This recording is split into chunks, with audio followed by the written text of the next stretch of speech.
Praise the lord. ఈరోజు వాక్య భాగము ఆదికాండము 2వ అధ్యాయము 3వ వచనం.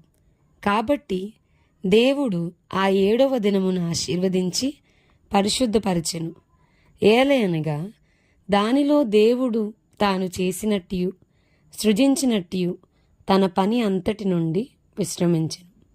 ఈరోజు ఈ వాక్య భాగం ద్వారా దేవుడు మనతో మాట్లాడుతున్నారు. ఈ ఆదికాండము 2వ అధ్యాయం 3వ వచనం చూస్తే గనక ఆశీర్వదించి పరిశుద్ధపరచెను. సో దీన్ని మనం చదువుతూ ఉన్నప్పుడు బ్లెస్సింగ్ అండ్ హోలీనెస్ రెండు కూడా షుడ్ గో బోత్ టుగెదర్. మనం చూస్తే ఆశీర్వాదము యాజ్ వెల్ యాజ్ పరిశుద్ధత రెండు కూడా కలిసి ప్రయాణం చేయాలి, రెండు ఉండాలి అని చెప్పని. మనం క్రైస్తవులము అని చెప్పుకుంటూ చాలాసార్లు మనం ఆశీర్వాదము, ఘనత, పేరు ప్రఖ్యాతులు అన్నీ చాలా కోరుకుంటాం. కానీ బైబిల్ చెప్తా ఉంది మనల్ని దేవుడు పరిశుద్ధపరుస్తాడు కూడా. రెండూ కావాలి, రెండూ కలిసి ఉండాలి. మనం బైబిల్ని చదువుతూ ఉన్నప్పుడు ఎక్కువసార్లు దేవుని ఉన్న లక్షణాల గురించి చెప్తా ఆయన దేవదూతల చేత కెరూబులు సెరాపులతో పరిశుద్ధుడు పరిశుద్ధుడు పరిశుద్ధుడు అని కొనియాడబడుతున్నాడు అని. ఆయన పరిశుద్ధుడు అని బైబిల్ ఎక్కువగా అడ్రస్ చేస్తూ ఉంది. అట్ ద సేమ్ టైం ఆయన నేను పరిశుద్ధుడను గనుక మీరును పరిశుద్ధులైనడి అని చెప్పింది దేవుడు. నేను పరిశుద్ధుడిని అని చెప్పి అక్కడితో ఆగిపోలేదు, బట్ మీరు కూడా నాకులాగే ఉండాలి, మీరు కూడా పరిశుద్ధంగా ఉండాలి అని దేవుని వాక్యం మనతో మాట్లాడుతుంది. ప్రభు మనతో మాట్లాడుతున్నాడు. మనం ఆశీర్వాదాలు కావాలి, ఘనత కావాలి, దేశం యొక్క ఉన్నతమైన స్థలముల మీద మనం ఉండాలి, మనం ఎక్కాలి, మనం నడవాలి అని అంటే వాక్యం చెప్తుంది కదా. అందుకని ఒక పాట కూడా ఉంది, నీవు వాడు పాత్రనై నేనుండుటకై నిలిచియుందును పవిత్రతతో అని. దేవుడు యజమానుడు వాడుకుంటకు అర్హమైన పాత్రలుగా మనం ఉండాలి అని అంటే మనం పరిశుద్ధంగా ఉండాలి. వెరీ రీసెంట్గా రైనార్డ్ బాంకే గారు, ఆల్రెడీ ఆయన చనిపోయారు, కానీ ఆయన చనిపోకముందు ఆయన ఇచ్చిన సర్మన్స్లో, మెసేజెస్లో రైనార్డ్ బాంకే ఆఫ్రికా దేశం అంతటా కూడా సువార్తను వ్యాప్తి చెందించడానికి దేవుని చేత చాలా బలంగా వాడబడిన దైవజనుడు రైనార్డ్ బాంకే గారు. ఆయన తన చివరి దినాల్లో సర్మన్ చెప్తూ, వాక్యం చెప్తూ ఆయన ఇలా అన్నారు. ఏమనంటే, నేను పరిశుద్ధత అనేది చాలా ముఖ్యం నా జీవితంలో. నేను ఇప్పుడు 50th యానివర్సరీ, మ్యారేజ్ యానివర్సరీ నా వైఫ్తో నేను సెలబ్రేట్ చేసుకుంటున్నాను. నాకు 11 సంవత్సరాలు ఉన్నప్పుడు నా చుట్టుపక్కల నాతో పాటు ఉన్న నా స్నేహితులు వాళ్ళు ఆ అమ్మాయిని చూద్దాం, ఆ అమ్మాయి వెనకెళ్దాం, ఇక్కడికి వెళ్దాం అని చెప్పినప్పుడు నేను అనేవాడిని, నేను వెంట పడను, ఎందుకంటే ఒకరోజు నేను ఆ అమ్మాయికి సువార్త చెప్పాలి అని. ఆయన చెప్పారు, my wife is the only girl or only women that I kissed. నా భార్య మాత్రమే, నేను ఆమెను మాత్రమే నేను ముద్దు పెట్టుకున్నాను నా జీవితకాలం మొత్తంలో, ఆమె స్త్రీ, ఆ ఒక్క స్త్రీనే అని చెప్పని అడ్రస్ చేస్తూ ఉన్నారు. అట్ ది సేమ్ టైం ప్రపంచవ్యాప్తంగా చాలా బలంగా ఒక గొప్ప ఇవాంజలిస్ట్గా దేవుని చేత వాడబడిన బిల్లీ గ్రాహం గారు కూడా మీ పరిచర్య యొక్క రహస్యం ఏంటి అని అడిగితే ఆయన చెప్పారు, నేను నా పరిచర్యకు వచ్చిన తొలి దినాల్లో కొన్ని నిబంధనలు చేసుకున్నాను. అదేంటంటే, నా భార్యను కాకుండా I will not or I'll never talk alone or travel alone or sit alone with any other woman other than my wife.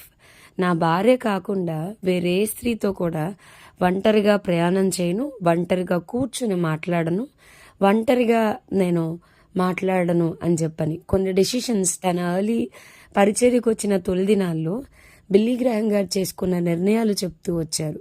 బైబిల్లో కూడా దేవుని చేత చాలా గొప్పగా ఆశీర్వదించబడిన దానియేల్ గారి జీవితం కావచ్చు, యోసేఫ్ గారి జీవితం కావచ్చు, మరియ జీవితం కావచ్చు, వీళ్ళందరి జీవితాల్లో చాలా కామన్గా ఉన్నది అంటే వారి పరిశుద్ధత.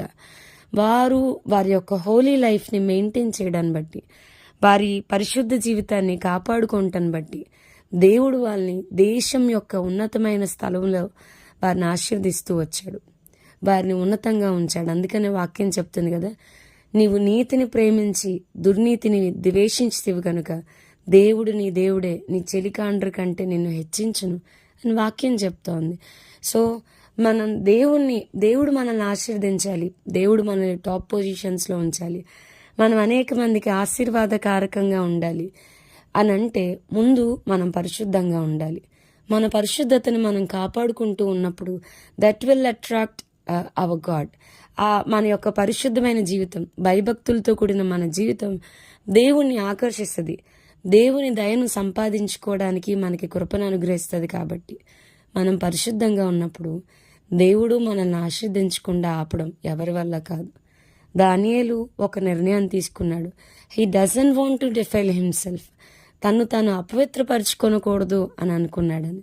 యోసేపు చెడును విసర్జించాడని వాక్యం చెప్తోంది. సో మనం ఎందుకు ప్రభు కొరకు కొన్ని నిర్ణయాలు తీసుకోకూడదు, మన పరిశుద్ధతని కాపాడుకుంటూ కొరకు కొన్ని నిర్ణయాలు తీసుకోకూడదు. సో ఇస్సాకు కోసం రాస్తూ రిబ్కా తన దగ్గరికి రాకముందే పొలంలో అతను వాక్యాన్ని ధ్యానిస్తున్నాడు.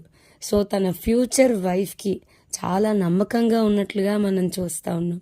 సో ఈ రోజుల్లో ఎటు చూసినా కూడా చాలా మలినమైన డర్టీ లైఫ్ అనేది లీడ్ అవుతూ ఉంది కదా. సో ఇలాంటి టైంలో ప్రభు కొరకు నేను పరిశుద్ధంగా ఉంటాను ప్రభు అని మనం ఎప్పుడైతే మన యవ్వన జీవితంలో ఒక నిర్ణయాన్ని తీసుకుంటామో దేవుడు మనకి తప్పకుండా హెల్ప్ చేస్తాడు. యెహోవా తన భక్తుల ప్రవర్తనను కాయును అని వాక్యం చెప్తుంది. So God will help. మనం పరిశుద్ధంగా ఉండడానికి దేవుడు మనకి తప్పకుండా హెల్ప్ చేస్తారు. But why don't you make a decision for God? దేవుని కోసం మనం ఎందుకు నిర్ణయం తీసుకోకూడదు? దేవా, ఇదిగో నేను ఉన్నానయ్యా, నేను పరిశుద్ధంగా ఉండాలనుకుంటున్నాను, నాకు హెల్ప్ చేయండి అని మనం ఎప్పుడైతే ఒక నిర్ణయం తీసుకుంటామో ఆటోమేటిక్గా మనం ఆశీర్వాదాల వెంట పరిగెత్తే అవసరం లేదు, అవే మన వెనకాల వస్తాయి. సో దేవుడు అలాంటి ఉన్నతమైన భాగ్యాన్ని మనందరికీ దయచేయను గాక. ప్రార్థన చేసుకుందాం. ప్రియమైన ప్రభువా, ఈ వాక్యాన్ని వింటున్న ప్రతి ఒక్కరిని మీ చేతులకు అప్పగిస్తున్నాను.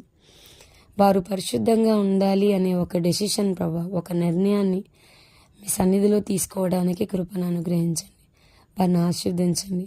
తండ్రుల యథార్థతను వారి పిల్లలకు ఆశీర్వాదకరంగా మార్చే దేవుడివి. Fathers integrity will be a blessing ప్రభా, దయచేసి జ్ఞాపకం చేసుకోండి. నీతిమంతుల సంతానం విడవబడుట, వారి సంతానము భిక్షమెత్తుట మేము ఎప్పుడూ చూడలేదు, ఎన్నడూ చూడలేదని కీర్తనకారుడు అన్నాడు. సో మేము పరిశుద్ధత కొరకు ఒక స్టెప్ ఫార్వర్డ్ తీసుకోవడానికి, మీ కొరకు రోషంగా నిలవబడడానికి కృపను అనుగ్రహించమని, ఈ వాక్యం వింటున్న ప్రతి ఒక్కరిని దీవించి ఆశీర్వదించమని యేసు నామమున అడిగి వేడుకొంచున్నాం తండ్రి. Amen. God bless you and have a blessed day.